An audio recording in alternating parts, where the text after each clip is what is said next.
Vocês que vivem seguros em suas cálidas casas, vocês que voltando à noite encontram comida quente e rostos amigos.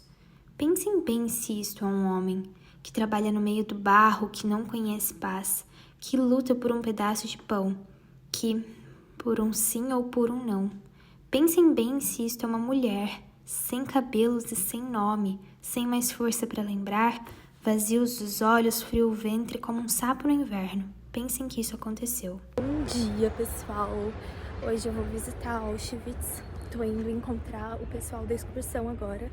Eu tô hospedada em Cracóvia e o campo fica a mais ou menos 1h30 de onde eu tô. E tem muitas excursões saindo daqui diretamente pra lá, porque Cracóvia é o grande centro perto do campo.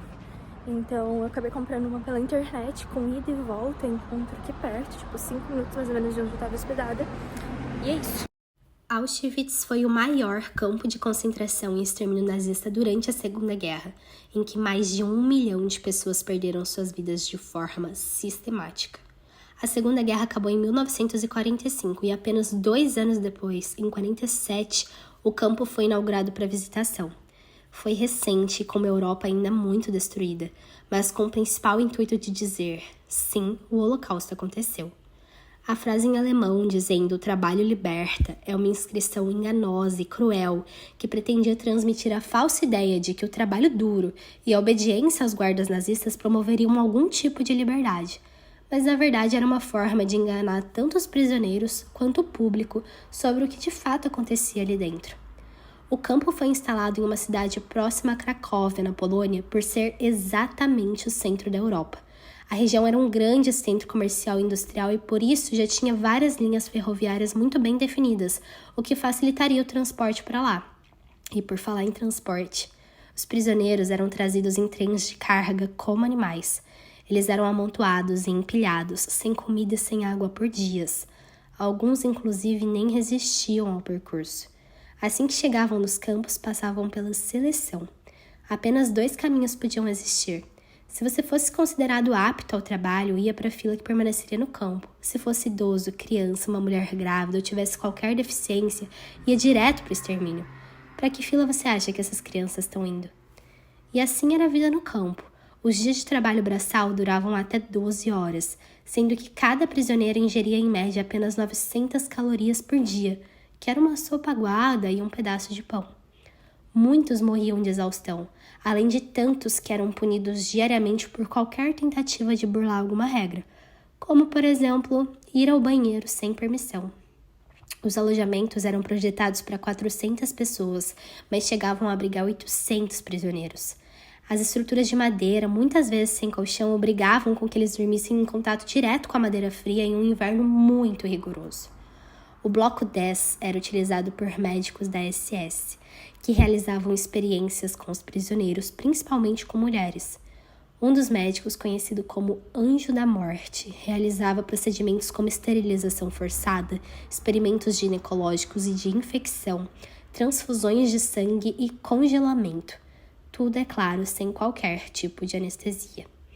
O campo também tinha uma câmara de gás e um crematório. Os prisioneiros eram levados à câmara de gás com o pretexto de desinfecção, mas no lugar da água, o local era enchido com gás venenoso, que os levava ao fim por asfixia em apenas alguns minutos. O crematório era um enorme forno industrial para o qual as vítimas eram levadas em seguida. Esse é um registro de parte da quantidade encontrada de recipientes do cianeto de hidrogênio, que era o gás utilizado. Parte do trabalho sujo era realizado por um grupo de prisioneiros, de forma forçada, é claro. Eles eram os principais responsáveis por, assim que o evento na câmara tivesse acabado, retirar todos os pertences dos prisioneiros, como dentes de ouro, joias, e levar os corpos para a cremação. Como esse grupo sabia o que de fato acontecia, ele era mantido isolado dos demais prisioneiros. Mas esses grupos também não duravam muito tempo. É difícil imaginar a imensidão do Holocausto, mas essas cenas são testemunhas mudas e físicas de parte do que aconteceu. São imensidões de pertences dos prisioneiros, como óculos, próteses, vestidos, muitos deles de crianças, e sapatos, aproximadamente 44 mil pares deles. Tem no memorial também 8 toneladas de cabelo. Depois de 3 horas de visita guiada, a gente seguiu para Birkenau, o campo de extermínio que fica a apenas 4 quilômetros dali. No caminho, novamente, os trilhos dos trens relembram o caminho percorrido por tantas pessoas em direção ao seu próprio fim. Ao contrário de Auschwitz, Birkenau possuía vários complexos de câmara de gás e crematórios porque esse era seu objetivo. Mas no final da guerra, em uma tentativa de apagar as evidências de toda a crueldade ali cometida, os nazistas destruíram grande parte das instalações. Hoje, os centros de extermínio do local são ruínas e as estruturas remanescentes, como restos das câmaras de gás e crematórios, servem como um memorial permanente às milhões de pessoas que foram brutalmente assassinadas pelos nazistas. A libertação de Auschwitz e Birkenau aconteceu no dia 27 de janeiro de 1945, quando as tropas soviéticas chegaram ao campo e encontraram cerca de 7.000 prisioneiros sobreviventes. Mas o sofrimento deles, é claro que não acabou por aí. Em filmes, vemos as libertações como um momento de festa, de glória e de reconexão dos prisioneiros às suas vidas fora do campo. Mas Primo Levi, um dos principais sobreviventes de Auschwitz, relata todo o seu retorno para casa em uma Europa destruída. A libertação do campo não mudou sua vida imediatamente. Ele passou dias escondido no campo entre os doentes abandonados, percebendo que o portão estava aberto e não existia mais fiscalização. Decidiu sair, em um caminho de volta para casa, em meio a um inverno brutal e completamente desnutrido. Mas que casa? Aquela que estava a quilômetros de distância, em outro país. Nas condições em que estava desde o campo de concentração, ele caminhou, pegou inúmeros trens, implorou por refeição e algum tipo de hospedagem digna. Considerando todos os desafios de locomoção em um cenário pós-guerra, seu retorno levou meses. A guerra é cruel. Ela é capaz de desumanizar o seu inimigo e de promover atrocidades contra a existência humana.